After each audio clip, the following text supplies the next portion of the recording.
Hello student, कैसे हैं आप सब लोग। आई होप सब लोग अच्छे होंगे और आप देख रहे हैं मेरा यूट्यूब चैनल जहां पर मैं बीएससी, एमएससी और इंजीनियरिंग मैथमेटिक्स पढ़ाता हूं, जिसमें से जो हमारा टॉपिक चल रहा है वो है कॉम्प्लेक्स नंबर का। और इसमें हमने काफ़ी कुछ चीज़ें आपको समझाई हुई हैं। तो अगर आपने नहीं पढ़ा है पुराने लेक्चर तो आई टैब बन के आ रहा है, आई टैब पे जाइए, प्लेलिस्ट बनी हुई है, प्लेलिस्ट में वीडियो है, वीडियो आप देख लीजिए, जिससे कि जो आज का टॉपिक है काफ़ी इंपॉर्टेंट टॉपिक है तो ये आपको समझ में आ जाए। ठीक है, तो चलिए स्टार्ट करते हैं कॉन्जुगेट ऑफ कॉम्प्लेक्स नंबर। और कॉन्जुगेट कॉम्प्लेक्स नंबर से पहले मैंने आपको समझाया था इसमें कि जो एक्स वाई का ग्राफ होता है उससे हमने पोलर फॉर्म निकाले हुए थे, आर्गुमेंट निकाला हुआ था और एक्सपोनेंशियल फॉर्म भी निकाले हुए थे। तो वो सब चीज़ें हमने पढ़ाई हुई थी। अब देखिए इसमें कॉन्जुगेट ऑफ कॉम्प्लेक्स नंबर में कॉन्जुगेट होता क्या है, पहले तो वो समझेंगे। तो देखिए जैसे z होता है कॉम्प्लेक्स नंबर, ये क्या होता है x प्लस आई वाई होता है। अब x प्लस आई वाई होता है तो अगर इस फॉर्म में लिखें हम कॉम्प्लेक्स नंबर को x माइनस आई वाई के फॉर्म में लिखें तो इसे हम कॉन्जुगेट बोल देते हैं। क्या बोलते हैं ये? कॉन्जुगेट। ये कॉन्जुगेट किसका होता है? कॉन्जुगेट ऑफ z का होता है।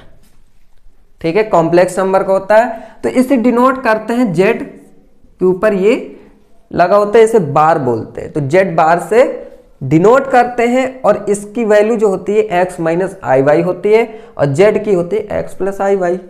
इतनी बात हो गई। इसी को हमने कुछ डेफिनेशन के तौर पे लिखा था, जिसे हमने कहा था कि अगर z is equal to x plus i y है और इसे कॉम्प्लेक्स नंबर में मतलब कोई एनी कॉम्प्लेक्स नंबर है, देन तब कॉम्प्लेक्स नंबर को हम x माइनस आई वाई के फॉर्म में लिखते हैं। और जैसे हम क्या बोलते हैं कॉन्जुगेट ऑफ कॉम्प्लेक्स नंबर और z बोलते हैं, या तो उसे हम लिख सकते हैं z बार से। इतनी बात हमने समझाई थी। अब इसके बाद इसमें कुछ प्रॉपर्टी है, कुछ प्रॉपर्टी को हमें दिमाग में रखना है। क्यों? क्योंकि क्वेश्चन में यूज होंगी। तो देखिए पहली प्रॉपर्टी ये है कि अगर z1 is equal to z2 है, जैसे हमने बताया था equality of two complex number में कि z1 इज इक्वल टू अगर z2 है तो फिर if and only if z1 bar is equal to z2 bar भी हो सकता है या होगा। इसके बाद हमने सेकेंड प्रॉपर्टी ये है जिसे हम कहते हैं z बार के ऊपर जो बार लगा, मतलब कि अगर कोई कॉन्जुगेट है कॉम्प्लेक्स नंबर का, उस कॉन्जुगेट का ही कॉन्जुगेट हो तो वो सिर्फ कॉम्प्लेक्स नंबर हो जाएगा।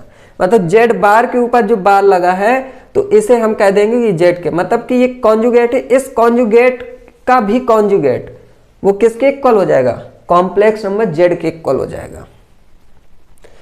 अगर कॉन्जुगेट है किसका? z1 प्लस z2 है। अब z1 प्लस z2 का जो कॉन्जुगेट होगा उसे z1 conjugate plus z2 conjugate भी बोल सकते हैं, या फिर z1 माइनस z2 है इसी तरीके से तो इसे z1 माइनस z2 और ये ऊपर हम साइन लगा देंगे। इसके बाद z1 इंटू z2 का कॉन्जुगेट है तो z1 conjugate into z2 conjugate हो जाएगा। और डिवाइड में भी यही होता है कि अगर ये पूरे डिवीजन का कॉन्जुगेट है तो ये z1 conjugate upon z2 conjugate हो जाएगा। And z2 does not equal to 0, यहां पर 0 नहीं होना चाहिए, 0 होगा तो फिर अनडिफाइंड हो जाएगा। फिर हमने कुछ लिया था कि अगर z is equal to x plus i y है तो इसकी वैल्यू क्या होगी, इसकी वैल्यू क्या होगी और इसकी वैल्यू क्या होगी। तो ये वैल्यू हम अभी सीखने वाले हैं। ठीक है, तो इतना आपने नोट कर लिया होगा। इसके बाद अब हम इसको सॉल्व करते हैं। तो देखिए सबसे पहले हम z प्लस z बार लेते हैं। जैसे ये लिखा है z प्लस z बार, तो z की वैल्यू पता ही है आपको क्या होती है? x plus i Y, plus लगा दो एंड z बार की x minus i Y. Clear है? ब्रैकेट ओपन कर दो तो x plus i Y plus x minus i Y. ठीक है, तो इससे ये कैंसिल हो जाएगा 2x हो जाएगा। और हमने बताया था डेफिनेशन में कि x को बोलते हैं रियल z, तो मैं इसको लिख सकता हूं 2 रियल z। ठीक है, तो ये हमारा फाइनल आंसर हो गया और इसे कहते हैं z प्लस z बार। ठीक है, ये होता है रियल z। अब इसके बाद ये आपने नोट कर लिया। ठीक है, इसके बाद आप लिख सकते हो कि ये क्या है, हमारा प्योरली रियल है। इसे कहेंगे this complex number is called, this complex number is purely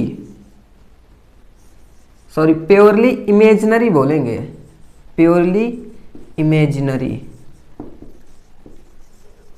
ठीक है, प्योरली इमेजिनरी है, मतलब अगर इस तरीके से आ रहा है तो ये क्या है, complex number is purely imaginary. Purely imaginary क्यों है, क्योंकि जब अगर z is equal to x plus i y हो और यहां पर y इज इक्वल टू 0 हो, तो जब y इज इक्वल टू 0 अगर कर देते, कंडीशन कहीं कहीं यूज हो जाती है कि मान लो कि y 0 है तो फिर z is equal to x आ जाता है, और जैसे हम रियल z बोल देते हैं। जब ये होता है तो जब हमारा प्योरली इमेजिनरी होता है, प्योरली इमेजिनरी का मतलब होता है कि y 0 हो। जब प्योरली इमेजिनरी का मतलब होता है y 0 हो तो फिर हमारा z रियल z आ जाता है, z is equal to x या रियल z भी कह सकते हैं। तो ये आता है जब इमेजिनरी होता है प्योरली। अब जैसे ये मैंने बोल दिया कि z माइनस जेड बार, z माइनस जेड बार, तो इसे हम लिखते हैं x plus i Y minus x plus i Y. क्यों, क्योंकि x माइनस आई वाई में जो माइनस वाला होगा वो प्लस हो जाएगा। तो यहां पर देखिए x plus i Y minus x plus i Y, यहां से x से x कैंसिल हो जाएगा, ये हो जाएगा i कॉमन हो जाएगा। ठीक है, एंड y और y क्या हो जाएगा, 2y हो जाएगा, 2y। तो इसे हम बोल सकते हैं कि ये क्या है हमारा 2i इमेजिनरी z। तो ये 2i इमेजिनरी z कब हो गया, ठीक है, तो ये तब हो गया जब हमने इसको क्या लिखा था, जब ये हमारा प्योरली क्या है, प्योरली रियल होगा। जब ये कॉम्प्लेक्स नंबर प्योरली रियल है, जब ये बिल्कुल प्योरली मतलब इसमें कोई भी रियल नंबर, इस वैल्यू में रियल नंबर नहीं है। और ये इसमें रियल नंबर क्यों नहीं है, क्योंकि x से x कैंसिल हो गया है। तो जब इस तरीके से आता है तो आप कह सकते हो कि z माइनस जेड बार ये जो होगा ये प्योरली क्या होगा, रियल होगा। ठीक है, और वैल्यू ये आएगी, इतना आप समझ लो। अब देखिए इसके बाद, अब z इंटू जेड बार, z इंटू जेड बार क्या होगा, तो यहां पर हम सॉल्व करेंगे z इंटू जेड बार। तो देखिए इसको x plus i y and x minus i y, इसका मल्टीप्लाई एक्स स्क्वायर, ठीक है, एंड माइनस और आई स्क्वायर माइनस 1, और वैसे भी माइनस है तो ये हो जाएगा प्लस वाई स्क्वायर। ठीक है, एंड फिर ये हो जाएगा minus i x y, and ये हो जाएगा plus i x y. Multiply करोगे आप, मल्टीप्लाई आपको पता भी है, तो ये कैंसिल हो जाएगा, तो ये हो जाएगा x square plus Y square. ठीक है, इसको हम किस तरीके से लिख सकते हैं, इसमें अगर मैं रूट लगा दूं और रूट लगाने के बाद इनका स्क्वायर कर दूं तो ये तो यही हो जाएगा, लेकिन इसकी वैल्यू क्या है, root x square plus Y square की वैल्यू, इसकी वैल्यू हो जाएगी हमारी मॉड जेड का होल स्क्वायर। ठीक है, तो कहने का मतलब है कि z into z bar is equal to mod z square भी होता है। और इस तरीके से हम फाइंड करते हैं। तो ये कॉम्प्लेक्स नंबर जो कॉन्जुगेट का था वो हमने काफी कंप्लीट कर लिया। और ये चीजें आप कंफ्यूज मत होना, जब आप सॉल्व करोगे तो जब रियल होता है, जब रियल की वैल्यू आएगी, तो जब रियल की वैल्यू आ रही है और इमेजिनरी नहीं आ रही है, मतलब इमेजिनरी जीरो है, मतलब वो प्योरली क्या है, प्योरली इमेजिनरी है। इसमें प्योरली इमेजिनरी है तभी तो इमेजिनरी नहीं आ रहा है, और इसमें प्योरली रियल है, इस वजह से यहाँ पर सिर्फ इमेजिनरी की वैल्यू आ रही है। आप ये मत समझो कि इमेजिनरी है तो ये प्योरली इमेजिनरी होगा, ऐसा नहीं है। ये हम उल्टा बोलते हैं इसमें, सॉरी इसमें हम क्या कहेंगे, प्योरली रियल, है ना, और इसको प्योरली इमेजिनरी नहीं बोलेंगे। क्यों? क्योंकि इमेजिनरी क्या है इसमें, ये है, लेकिन रियल हमारा जीरो है। इसमें इमेजिनरी हमारा प्योर है और रियल हमारा क्या है, ये है। ठीक है, समझ गए होंगे आप। ज़्यादा अगर समझाएंगे तो फिर आपको और कन्फ्यूजन हो जाएगी। तो इतना क्लियर हो गया होगा। इसके बाद अब हम क्वेश्चन सॉल्व करते हैं, क्वेश्चन किस तरीके से आते हैं। ठीक है, तो कुछ क्वेश्चन लेंगे हम, क्वेश्चन को आप नोट करोगे।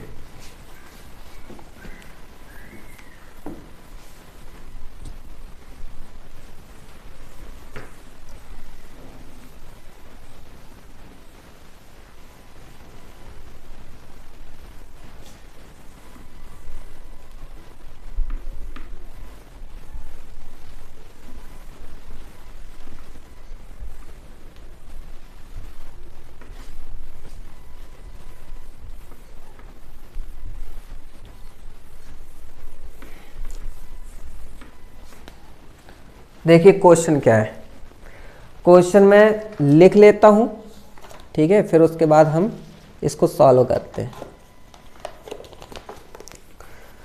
क्वेश्चन यहाँ पर लिख लेते हैं, पहले तीनों क्वेश्चन लिख लेते हैं, फिर सॉल्व करेंगे एक एक।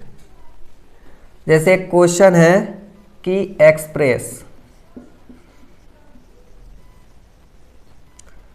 2 + 3i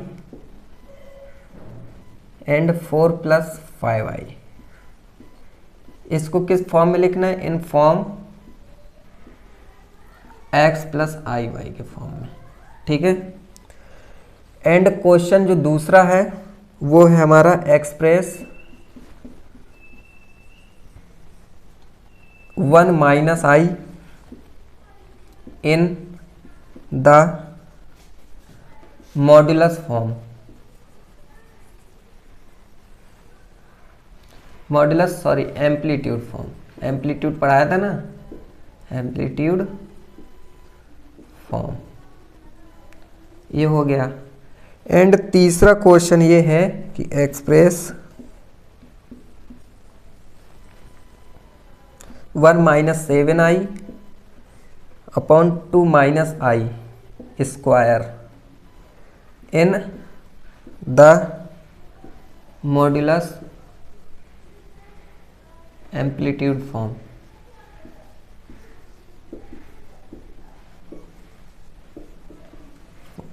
ठीक है, इतना हमारा क्लियर है। तो ये 3 क्वेश्चन है, इन क्वेश्चंस को हम सॉल्व करते हैं। देखिए क्वेश्चन को कैसे सॉल्व किया जाता है। तो यहाँ पर 3 क्वेश्चन है और तीनों मैंने आपको इसके फॉर्म पढ़ाए हुए हैं, इंपॉर्टेंट पढ़ाए हैं।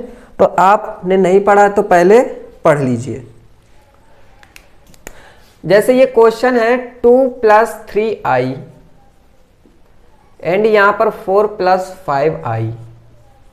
अब देखिए जब अगर x + iy के फॉर्म में कहा जाए कि आप नोट करो, इसको फॉर्म में बदलो, तो आपको सिंपल करना क्या है कि इसमें मल्टीप्लाई करा देना है। जो ये नीचे लिखा होता है इसका क्या करना है, इसमें हम 4 - 5i, मतलब इसमें साइन चेंज कर देते हैं और ऊपर नीचे क्या कर देते हैं, डिवाइड एंड मल्टीप्लाई करा देते हैं। जब इसको कराएंगे तो ये हो जाएगा 2 + 3i 4 - 5i एंड ये कराओगे तो ये हो जाएगा a - b a + b a² - b²। तो मतलब 4² माइनस, अब b² मतलब ये i² एंड 5 के स्क्वायर। ठीक है, तो जब इसको सॉल्व करोगे तो पहले तो इसको सॉल्व कर लो, तो 4 × 2 = 8 and minus plus minus and ये हो जाएगा प्लस। ठीक है, क्यों? क्योंकि जब आप इसमें मल्टीप्लाई कराओगे तो माइनस हो जाएगा और i² माइनस माइनस प्लस हो जाएगा एंड 5 × 3 = 15। ठीक है, एंड प्लस i कॉमन ले लो पहले, फिर इसके बाद इसका इसमें, तो 5 × 2 = 10 हो गया एंड 3 × 4 = 12। क्लियर है? एंड यहां पर हो जाएगा 4 × 4 = 16 एंड ये प्लस हो जाएगा i² एंड 5 × 5 = 25। इतना क्लियर है? तो यहां पर देखो 15 और 8 23 आ जाएगा एंड ये प्लस ये i है और ये हो जाएगा 2i। ठीक है, क्योंकि घट जाएगा। अब यहां पर कितना हो जाएगा? तो ये 25 है एंड ये कितना है 15 मानो तो ये 30 40 41 41 हो गया। तो इसको 23/41 प्लस 2i/41, तो ये क्या फॉर्म में हो गई? x + iy के फॉर्म में हो गया। ठीक है, किसके फॉर्म में हो गया? x + iy के फॉर्म में हो गया। इसको आप 23/41 प्लस i आगे लगा दो 2/41, ये तो ये देखिए x + iy x + iy ये फॉर्म में हो गया। तो इस फॉर्म में इस तरीके से सॉल्व करते हैं। तो इतना तो समझ में आ गया होगा।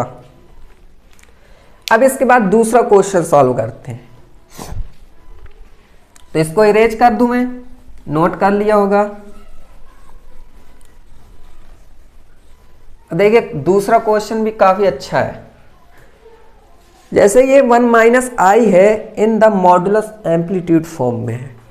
ठीक है, तो सबसे पहले तो आप क्या करोगे? 1 - i है। ठीक है, तो एम्पलीट्यूड फॉर्म में हमें चाहिए क्या? cos थीटा और sin थीटा चाहिए। जब cos थीटा और sin थीटा चाहिए तो हम यहां पर फॉर्मूला लगा देंगे। कौन सा? पोलर फॉर्म का लगाएंगे। पोलर फॉर्म क्या होता है? r cos theta plus i sin theta.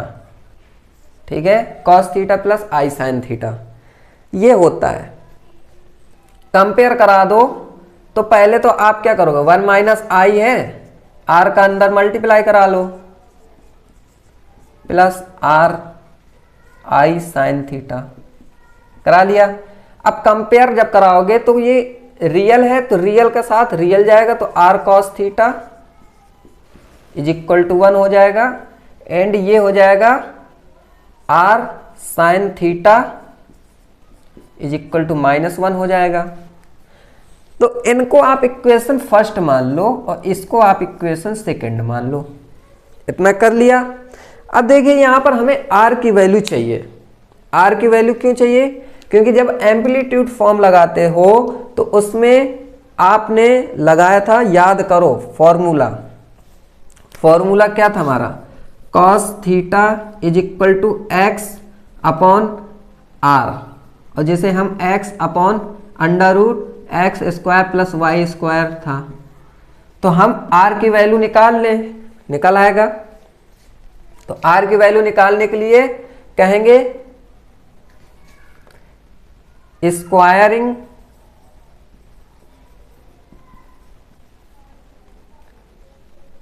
Squaring first and second. ठीक है, एडिंग फर्स्ट एंड सेकेंड, मतलब हम पहले स्क्वायर कर लेते हैं फर्स्ट सेकेंड का, फिर ऐड कर देते हैं फर्स्ट सेकेंड को। तो देखिए जब स्क्वायर करोगे तो ये r square cos square theta हो जाएगा, तो ऐड कर दो r square cos square theta. इसी तरीके से r square sine square theta is equal to क्या हो जाएगा, 1 स्क्वायर 1, ये 1 तो ये हो जाएगा 2, ऐड हो जाएंगे। आर स्क्वायर कॉमन ले लिया तो ये हो जाएगा cos square theta plus sine square theta is equal to 2 हो जाएगा। आर स्क्वायर थीटा ये 1 की वैल्यू होती है तो 2 हो गया, तो आर इज इक्वल टू √2 हो गया। अब हम करेंगे क्या यहाँ पर, हम ये करने वाले हैं कि ये वैल्यू देखिए आप कॉस थीटा है तो कॉस थीटा की वैल्यू अगर फर्स्ट से निकालना चाहो तो क्या आएगा, cos theta is equal to 1/r, 1/r तो 1/√2, ठीक है। इसी तरीके से साइन थीटा की वैल्यू जब निकालोगे तो ये हो जाएगा 1/r एंड माइनस का, तो ये माइनस का 1/√2, ठीक है। तो यहां से थीटा की वैल्यू आप निकालोगे तो देखिए 1/√2 किसकी वैल्यू होती है, 1/√2 किसकी वैल्यू होती है, ये वैल्यू होती है π/4 की, है ना, cos π/4 की, cos π/4 की होती है। तो यहां से थीटा इज इक्वल टू क्या आ जाएगा, π/4 आ जाएगा, आएगा ना। इसी तरीके से ये है तो ये साइन, फिर ये वैल्यू किसकी होती है, -π/4 की, -π/4, तो थीटा इज इक्वल टू -π/4 हो जाएगा। क्लियर है। तो अब देखिए यहां पर थीटा और थीटा हो गया। अब आपको करना क्या है, अब आपको इसमें करना क्या है, तो आप यहां पर लिखोगे एम्पलीट्यूड फॉर्म में है, तो देखिए cos theta x/r, cos theta की फॉर्म में देखिए आ गई कि नहीं आ गई, cos theta is equal to x की वैल्यू क्या है 1 है और r, तो ये तो एम्पलीट्यूड फॉर्म में है ही, है कि नहीं है, है ना। देखिए x से x की वैल्यू यहां पर क्या है, r cos theta is equal to x होता है तो 1 है, तो 1/√2, तो वैल्यू आ गई क्या, इसे हम क्या बोलते थे, इसे हम बोलते थे आर्गुमेंट, आर्गुमेंट है ना, और π/4 बोलते थे, क्यों, क्योंकि वो z होता था। तो यहां पर देखिए z कैसे देखते हैं यहां पर, तो z इज इक्वल टू मैं कह सकता हूं कि ये क्या होता है, r cos theta plus i sin theta, ठीक है। तो z is equal to r की वैल्यू क्या है √2 and cos theta cos π/4 and minus आ जाएगा i sin π/4, ठीक है। तो ये वैल्यू आ गई हमारी मॉडुलस एम्पलीट्यूड की, ठीक है। तो ये वैल्यू किसकी है, अब ये किसके इक्वल हो गया, 1 - i के इक्वल हो गया, तो ये हो जाएगा 1 - i, ठीक है, 1 - i। तो इसी तरीके से आप सॉल्व करोगे, ठीक है, इसी तरीके से आप सॉल्व करोगे क्वेश्चन को, जिस तरीके से मैंने लिखवाया कि ये देखिए ये एम्पलीट्यूड है, ये पूरा आ गया, तो ये हमारा आंसर है, फाइनल आंसर ये वाला, ठीक है, ये हमारा फाइनल आंसर है, मॉडुलस एम्पलीट्यूड फॉर्म में है ये, ठीक है। तो ये हो गया। इसके बाद अब थर्ड क्वेश्चन चलते हैं, ये वाला, एक तो मैंने देखिए करा दिया, दूसरा मैं खुद से फिर से कराऊंगा, लेकिन देखिए ये है इस फॉर्म में, इसको भी लेके आना पड़ेगा। तो आसान है, इतना आपको क्लियर हो गया होगा, समझ में आ गया होगा।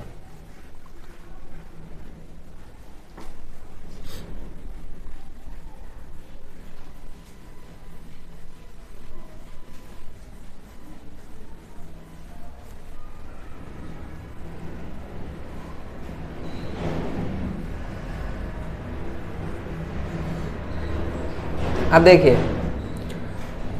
यहां पर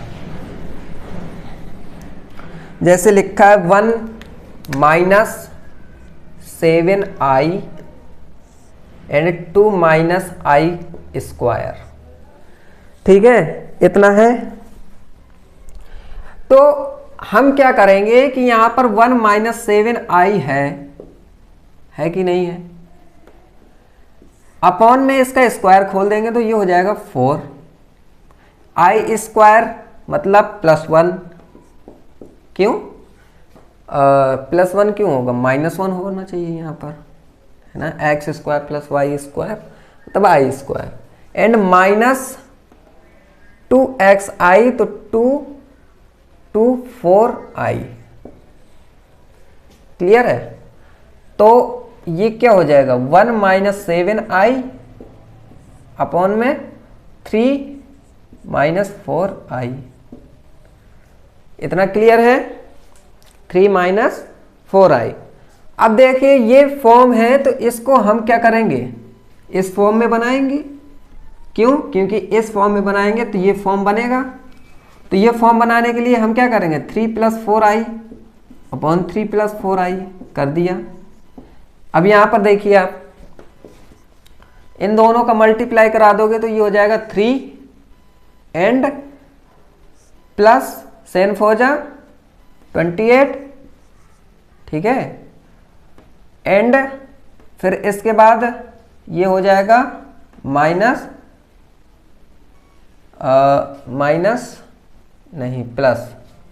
प्लस 4i एंड -21i, ये हो गया।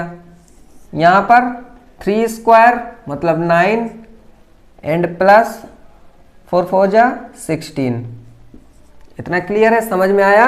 जब आप इन दोनों का मल्टीप्लाई कराओगे तो a minus B a plus B a square minus B square मतलब इसका स्क्वायर फिर इसका स्क्वायर, तो ये हो गया। एंड इसका मल्टीप्लाई करा दोगे तो ये आएगा, मल्टीप्लाई कराना खुद से।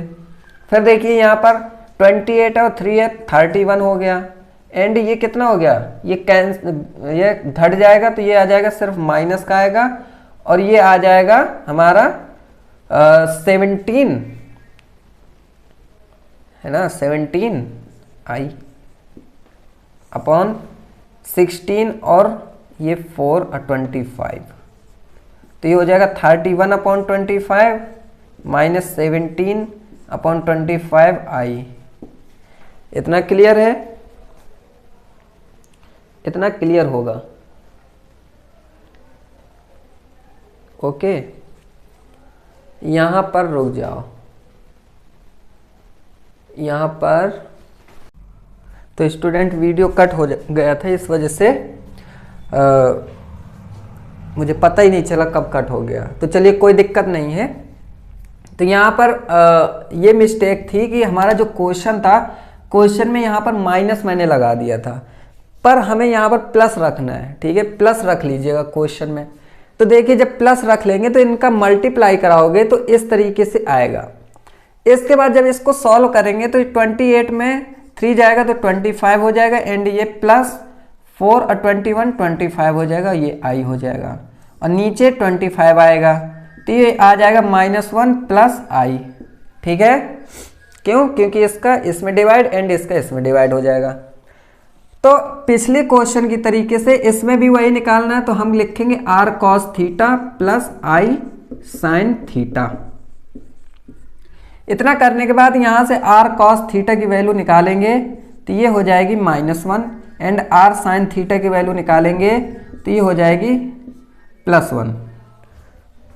इसके बाद ये इक्वेशन फर्स्ट मान लिया, ये इक्वेशन सेकेंड मान लिया, इन दोनों को अब स्क्वायर किया तो यहां से r स्क्वायर की वैल्यू हो गई 2, तो r की वैल्यू हो गई √2, तो यहां से cos theta is equal to -1 upon r, तो ये हो जाएगा cos theta is equal to -1 upon √2, और ये हम लिख सकते हैं इसको cos -π/4, और cos में क्या होता है कि ये थीटा इज इक्वल टू -π/4 नहीं होगा, क्यों, cos के अंदर माइनस थीटा है तो वो cos प्लस थीटा हो जाता है, तो ये यहाँ से थीटा इज इक्वल टू π/4 आ गया।